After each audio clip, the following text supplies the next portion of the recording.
everyone. Good morning students. How are you all? Welcome back in Hindi class.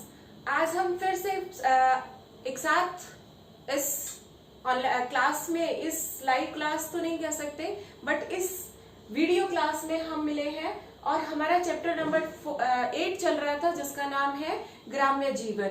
हमने इसमें पढ़ चुके थे, हम इस चैप्टर को, इसके शब्दार्थ और मौखिक क्वेश्चन आंसर्स कर चुके थे. और आज जैसा कि आपको पता है टर्न है लिखित क्वेश्चन आंसर्स की. तो उम्मीद करती हूँ कि जितना वर्क हम पहले कर चुके हैं वो सब आप कर चुके होंगे अच्छे से अपनी नोटबुक में और याद भी कर चुके होंगे. ठीक है, तो चलिए without wasting time will start our chapter number 8 जिसके लिखित प्रश्न उत्तर हम कर रहे हैं. और इसमें पहला जो प्रश्न है, अनुज कब और कहाँ गया था. सिंपल सा क्वेश्चन.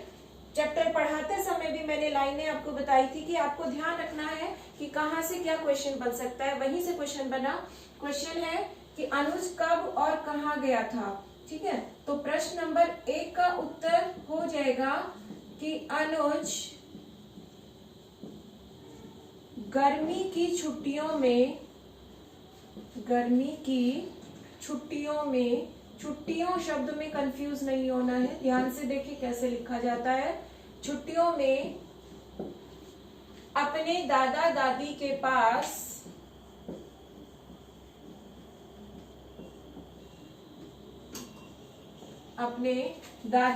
के पास गांव गया था.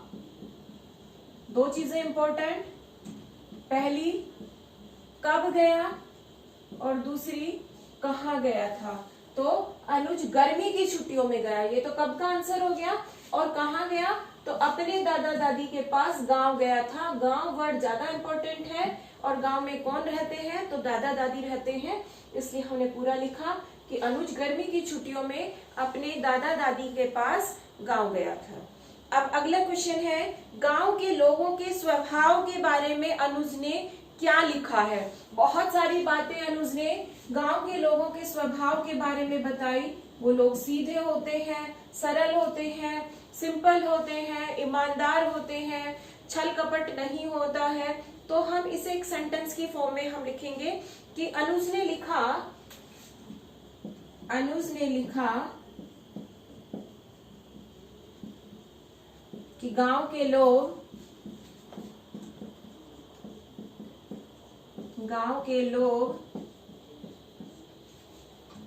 सीधे सच्चे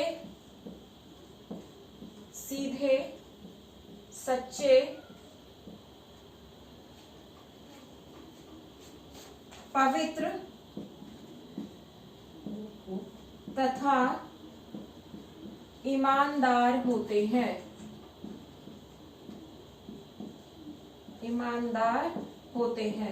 बहुत सारी विशेषताएं जो है अनुज के द्वारा बताई गई, लेकिन हम इन्हीं वर्ड्स में सारी चीजें आ गई हैं. देखिए, सीधे होते हैं मतलब छल कपट नहीं होता. सच्चे होते हैं यानी सच का साथ देने वाले होते हैं. पवित्र यानी हर तरीके से अच्छे विचार वो रखते हैं. और ईमानदार होते हैं. तो ये जो विशेषताएं हैं, इन्हीं के अंदर सारी विशेषताएं जो है वो सिमट कर आ गई हैं. अगला जो है, किसानों के बारे में अनुज ने क्या बतलाया है. तो जैसा कि आपको पता है कि अनुज ने बताया था कि किसान जो है दिन रात मेहनत करते हैं.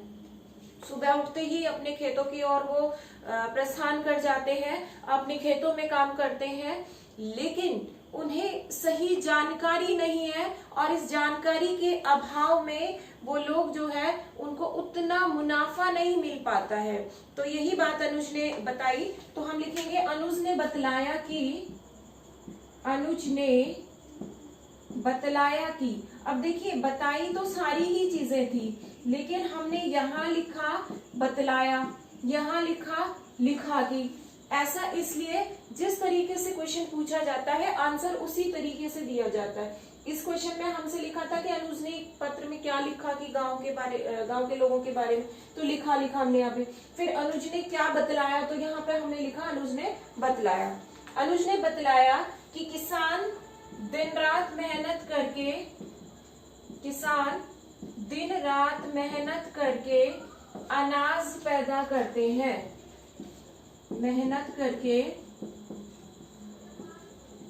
अनाज पैदा करते हैं।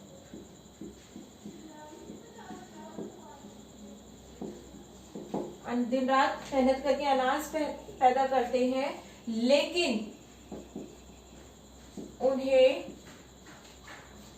उन्हें उसका पूरा पैसा नहीं मिल पाता। उन्हें उसका पूरा पैसा नहीं मिल पाता।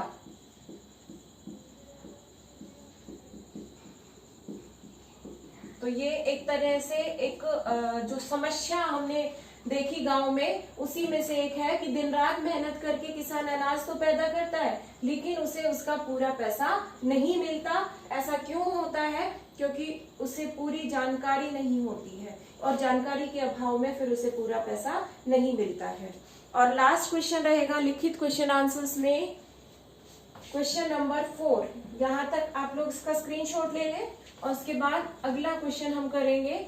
प्रश्न नंबर 4 जो है उसमें पूछा गया है कि अनुज ने क्या दृढ़ निश्चय वहां पर किया, क्या बनने का उसने निश्चय किया। तो क्वेश्चन का है अनुज ने क्या संकल्प किया। तो देखिए, अनुज ने कहा था कि यहाँ पर प्रॉपर सुविधाएं नहीं है, हॉस्पिटल्स नहीं है, अच्छे स्कूल्स नहीं है। तो उसने कहा कि मैं डॉक्टर बनूंगा बड़ा होकर, और फिर एक हॉस्पिटल खोलूंगा गांव में और लोगों की सेवा करूंगा। तो ये उसने संकल्प लिया। तो उसमें आंसर हो जाएगा हमारा, अनुज ने संकल्प लिया, अनुज ने संकल्प लिया कि मैं बड़ा होकर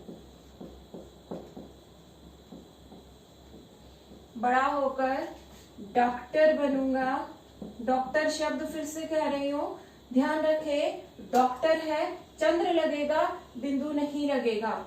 डॉक्टर बनूंगा तथा गांव में एक अस्पताल खोलकर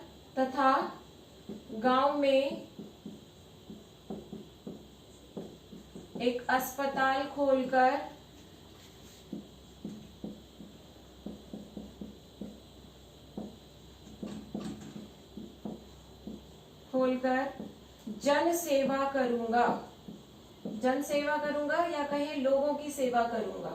ये उसने संकल्प किया। ठीक है, ये हो गया हमारा अंतिम प्रश्न लिखित प्रश्न उत्तर का, जिसका क्वेश्चन था कि अनुज ने क्या संकल्प लिया। तो अनुज ने संकल्प लिया कि मैं बड़ा होकर डॉक्टर बनूंगा तथा गांव में एक अस्पताल खोलूंगा, जिससे लोगों की वहां मैं सेवा कर सकूं। अगला जो क्वेश्चन है हमारा, रिक्त स्थानों की पूर्ति करनी है। भारत का सच्चा डैश गांव में है। तो भारत का सच्चा क्या है जो गांव में है? ठीक है, तो सच्चा सौंदर्य गांव में है। इसका आंसर हो जाएगा सच्चा सौंदर्य। सौंदर्य शब्द आएगा, और सौंदर्य में यहाँ पर एक बिंदी भी आएगी।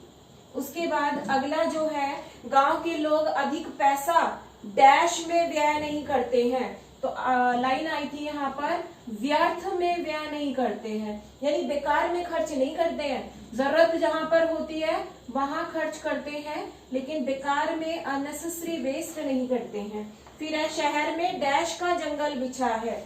तो बात आई थी कि शहर में कंक्रीट का जंगल बिछा है। गांव के अस्पतालों में सुविधाओं का अभाव है। अगला जो सेंटेंस है, किस चीज का अभाव है? तो सुविधाओं का अभाव है। उतनी फैसिलिटीज हमारे गांव में नहीं है जितनी शहरों में है। ये भी एक कारण होता है कि लोग शहरों की ओर पलायन करते हैं। फिर है, गांव के किसान दिन रात डैश करके अनाज पैदा करते हैं। तो दिन रात क्या करते हैं? मेहनत करते हैं। उन्हें ना धूप की परवाह होती है, ना छाया की परवाह होती है, ना बारिश से वो घबराते हैं। हर समय अपने खेतों में मेहनत करते हैं। तो ये हो गए हमारे फिल इन द ब्लैंक्स। अब अगला जो क्वेश्चन है उसमें हमें रेखांकित शब्दों को पहचानना है कि ये संज्ञा है, सर्वनाम है या फिर विशेषण है या क्रिया है, क्या है, मतलब अंडरलाइन वर्ड दिए गए हैं, उसमें हमें पहचान कर लिखना है कि वो क्या है। तो पहला जो सेंटेंस है ये भाषा ज्ञान का हमारा क्वेश्चन नंबर 2 हो जाएगा। और इसमें पहला प्रश्न दिया कि वे रूखा सूखा खा लेते हैं। वे शब्द आपको पता है, वे शब्द सर्वनाम है। वे शब्द क्या है? सर्वनाम। ठीक है। उसके बाद अगला है, मैं तुम्हारे पत्र का उत्तर शीघ्रता से नहीं दे पाया। पत्र शब्द है, पत्र शब्द संज्ञा शब्द है। पत्र क्या है? संज्ञा शब्द है।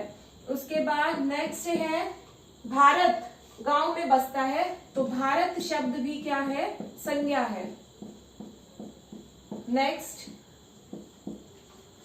वे दिन रात मेहनत करते हैं। मेहनत पूछा, मेहनत शब्द क्या है भाई? क्रिया है, संज्ञा है, सर्वनाम है, विशेषण है। तो मेहनत शब्द जो है वो है हमारा विशेषण। नेक्स्ट,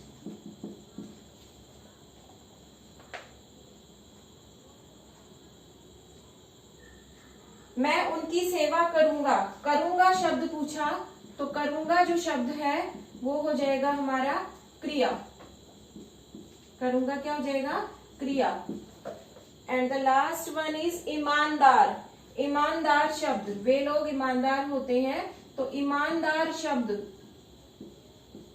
विशेषता बता रहा है लोगों की, इसलिए विशेषण।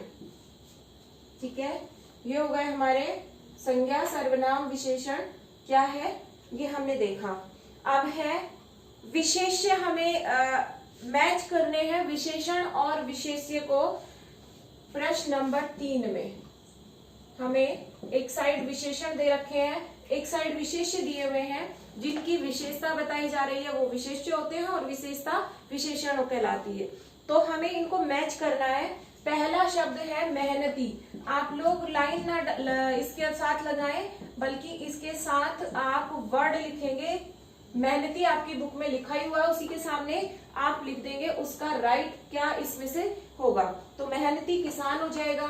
दैनिक क्रियाएं हो जाएंगी, दैनिक क्रिया। उसके बाद है सुहावना। क्या होता है सुहावना? सुहावना मौसम होता है। ठीक है, तो ये हो जाएगा सुहावना मौसम। नेक्स्ट है दूषित। दूषित जो शहरों में हो गई है आजकल, वो है हवा। नेक्स्ट सादा। सादा क्या? जीवन जीते हैं गांव के लोग। And the last one is कड़ी। दिन रात मेहनत, कड़ी मेहनत करते हैं कौन? किसान। ठीक है, ये हो गए हमारे विशेषण और विशेष्य को हमने मैच किया इसके अंदर।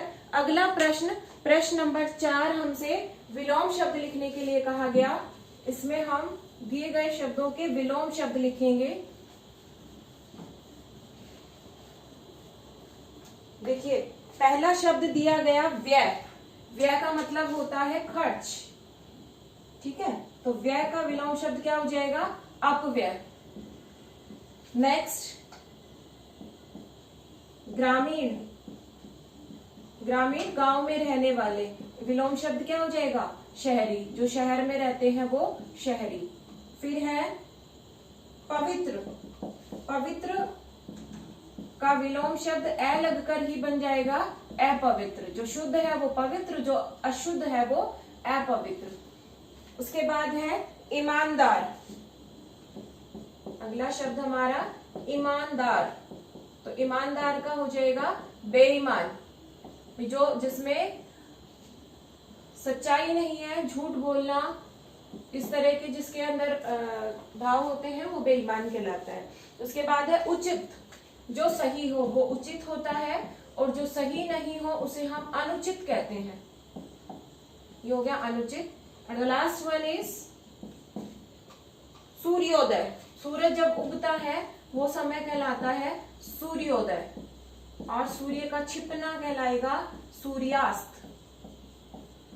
सूर्य प्लस उदय और सूर्य प्लस अस्त, सूर्योदय और सूर्यास्त। ये हो गए हमारे विलोम शब्द। अब अगला प्रश्न हमसे कह रहा है वाक्य बनाने हैं। मैं बहुत बार आप लोगों को कह चुकी हूँ, वाक्य आप लोग अपनी हिसाब से, अपनी सहूलियत से, अपने दिमाग से बनाएं। रटे हुए कभी भी वाक्यों पर ना जाएं, ठीक है। लेकिन फिर भी हमें क्लास में एक समानता रहे, इसलिए ये लिखवाने पड़ते हैं। तो पहला जो शब्द है हमारा वो है अनुभव। अनुभव शब्द से हमें वाक्य बनाना है। तो मुझे गांव में रहने का अनुभव है।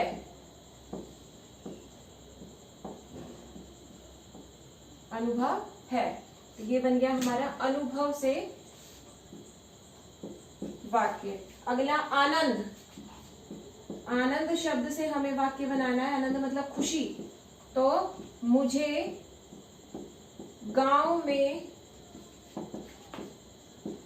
आनंद आया, मतलब मुझे गांव जाकर खुशी मिली। ये हो गया आनंद शब्द से हमारा वाक्य। फिर है पवित्र। पवित्र आप लिख सकते हैं गांव के लोग पवित्र होते हैं, या कुछ भी। गंगा पवित्र नदी है, ठीक है। गंगा पवित्र नदी है। जरूरी नहीं है वाक्य आप बुक से रिलेटेड बनाएं, कोई भी वाक्य जो आपके दिमाग में आए you can make. And the last one is, शब्द है हमारा मेहनत। अब चाहे तो आप किसान बहुत मेहनत करता है, राम बहुत मेहनत करता है, मैं बहुत मेहनत करता हूँ, कुछ भी सेंटेंस आप अपनी मर्जी से बनाइए। किसान बहुत मेहनत करते हैं, ये हो गया हमारा लास्ट सेंटेंस।